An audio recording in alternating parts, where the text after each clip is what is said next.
बिरयानी ले लो साहब, अच्छी महकती बिरयानी, चिकन बिरयानी। ए बिरयानी वाली, तेरे पास मटन बिरयानी मिलेगी क्या? नहीं साहब, मटन खरीदने का पैसा कहाँ है, बहुत मुश्किल से चिकन खरीद पाती हूँ।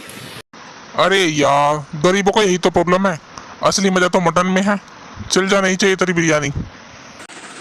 सोनिया बिरयानी की हंडी लिए जा रही है। सोनिया के सिर पर बिरयानी की हंडी है और साथ में उसकी बेटी दिव्या चल रही है। उसकी एक बेटी जो कि अभी छोटी है, चल नहीं पाती, उसे उसने गोद में उठा रखा है। और सोनिया अभी गर्भवती भी है, यानी कि तीसरा बच्चा भी आने वाला है। इतनी मुसीबतों का सामना सोनिया कर रही है, यानी कि उस पर एक साथ सारी मुसीबतें टूट पड़ी है।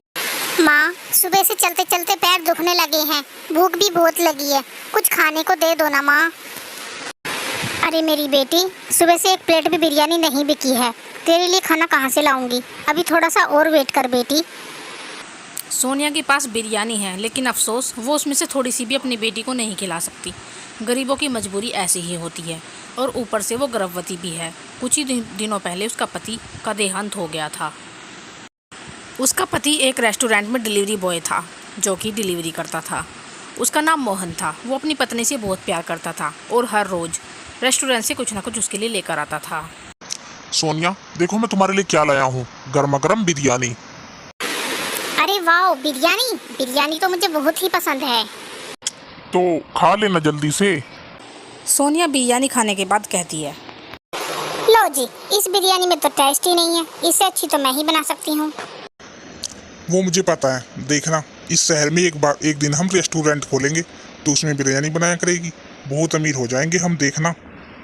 सोनिया और मोहन के बहुत बड़े बड़े सपने थे, लेकिन एक दिन मोहन जब डिलीवरी करने जा रहा था तो उसकी बाइक के ब्रेक फेल हो जाते हैं और वो उसकी बाइक जाकर एक गाड़ी से टकरा जाती है। मोहन का वहीं देहांत हो जाता है और सोनिया रो पड़ती है। हे भगवान, अब हमारा क्या होगा? अब मैं क्या करूँगी? आप हमें छोड़कर क्यों चले गए?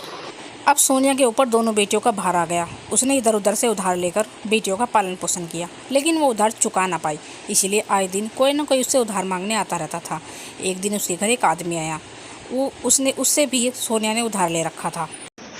ए सोनिया, चल, बहुत दिन हो गए, पैसे निकाल मेरी। माफ़ करना साहब, मेरे पास पैसे नहीं हैं। बच्चों को 2 दिन से कुछ नहीं खिला पाई, आपको पैसे कहाँ से दूंगी मैं? अच्छा, तो पैसे नहीं है तो कुछ और दे। चल मेरे साथ मेरे घर, चल आ। माँ कसम, आज के बाद पैसे नहीं मांगूंगा। ऐसा कहकर उसने सोनिया का हाथ पकड़ लिया। सोनिया दया की भीख मांगने लगी।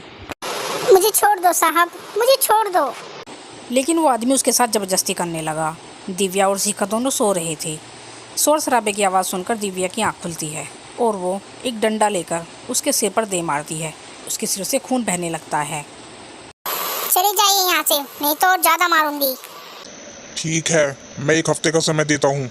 अगर तब तक मेरे पैसे नहीं मिले ना तो मैं तुम्हें इस घर से भगा दूंगा।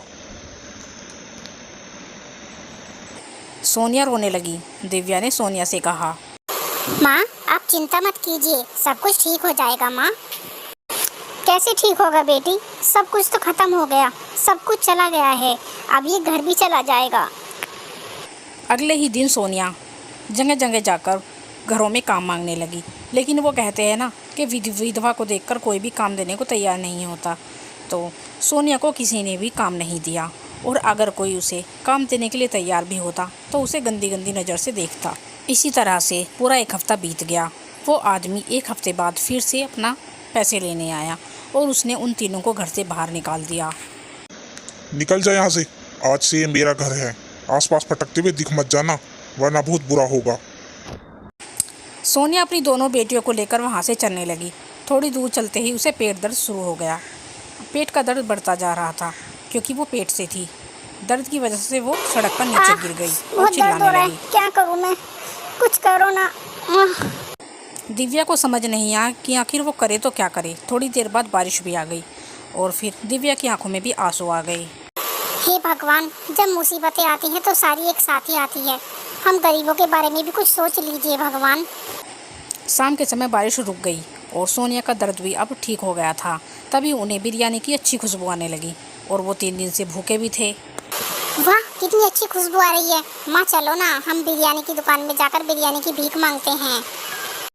वो लोग बिरयानी की दुकान पर चले गए सोनिया ने रोते हुए कहा। भैया हमें कुछ खाने को दो ना, हमने 3 दिन से कुछ नहीं खाया है। दीजिए ना चाचा जी, बहुत भूख लगी है। चल भाग यहाँ से, मैंने क्या यहाँ लंगर खोल कर रखा है। भैया मैं बहुत अच्छी बिरयानी बना सकती हूँ, आपकी दुकान पर मुझे कुछ काम मिलेगा? नहीं, यहाँ कोई काम नहीं है। तो फिर कुछ उधारी दे दो ना, मैं बिरयानी बनाकर बेचकर आपको पैसे वापस कर दूंगी। अब दुकानदार ने कहा। ठीक है, उधारी तो मैं दे सकता हूँ, लेकिन मुझे डबल पैसा लौटाना होगा। सोनिया के पास कुछ और चारा भी नहीं था, इसलिए उसने उधारी के लिए हाँ कर दी। वो अब उधारी के दलदल में फंसती जा रही थी। उसने उससे थोड़े पैसे लिए और बिरयानी बनाने का सामान लिया और फिर अच्छे से चिकन बिरयानी बनाकर बेचने निकल गई। लेकिन किसी ने भी उसकी एक भी प्लेट नहीं खरीदी, क्योंकि सब दुकानों पर खाना पसंद करते हैं। कोई रास्ते में चलने वाली से बिरयानी खरीदकर क्यों खाएगा। इस तरह से उसे शाम हो गई, लेकिन एक भी प्लेट बिरयानी उसकी नहीं बिकी और वो परेशान होकर एक पेड़ के नीचे बैठ गई और वहाँ पर रोने लगी।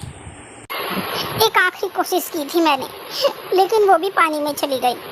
अब कल तक तो ये बिरयानी खराब हो जाएगी। तभी एक बूढ़ी औरत वहाँ पर आई और उसने कहा, बेटी मुझे कुछ खाने को दो ना, बहुत भूख लगी है, मेरे पास पैसे भी नहीं हैं।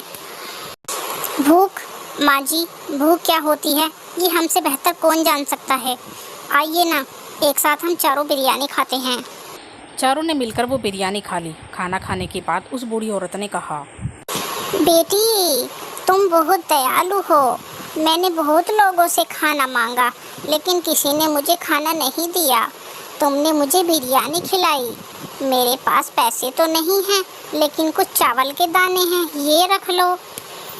नहीं नहीं माँ जी, मैं चावल के दाने का क्या करूँगी।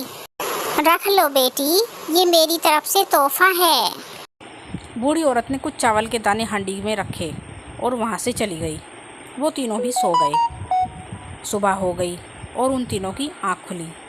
तभी सोनिया ने कहा, चलो बेटी, सिर्फ ये हांडी ही बची है, इसे लौटा देते हैं और थोड़ी और गाली खा लेते हैं। हाँ माँ, मुझे दीजिए, मैं इस हांडी को उठा लेती हूँ, हल्का ही होगा ना। दिव्या जब उस हांडी को उठाने गई तो उसने देखा कि वो बहुत भारी है। वो उसे देखकर चौंक गई। अरे हांडी तो खाली है, तो फिर ये इतनी भारी क्यों है। हट जा, मैं देखूँ जरा। सोनिया ने जैसे ही हांडी को खोलकर देखा तो वो चौंक गई। उसने देखा कि हांडी के अंदर सोने की बिरयानी है। अरे ये क्या, सोने की बिरयानी? क्या माँ, सोने की बिरयानी? वाह, लेकिन माँ ये आया कहाँ से? भगवान ने हमारी सहायता की है बेटी। वो रात जो बूढ़ी औरत आई थी वो शायद कोई देवी ही होगी। हमारे दिन सुधर गए बेटी, हम अमीर हो गए। वे सब खुशी से झूम उठे। सोनिया ने सबका कर्जा चुका दिया और फिर उसने एक अपना घर बना लिया और घर के बराबर में ही एक रेस्टोरेंट खोल लिया। उसमें वो बिरयानी बनाकर खिलाने लगी। कुछ ही दिनों बाद सोनिया को एक अच्छा सा लड़का हुआ। अब वे सारे मिलकर खुशी खुशी अपने जीवन यापन करने लगे।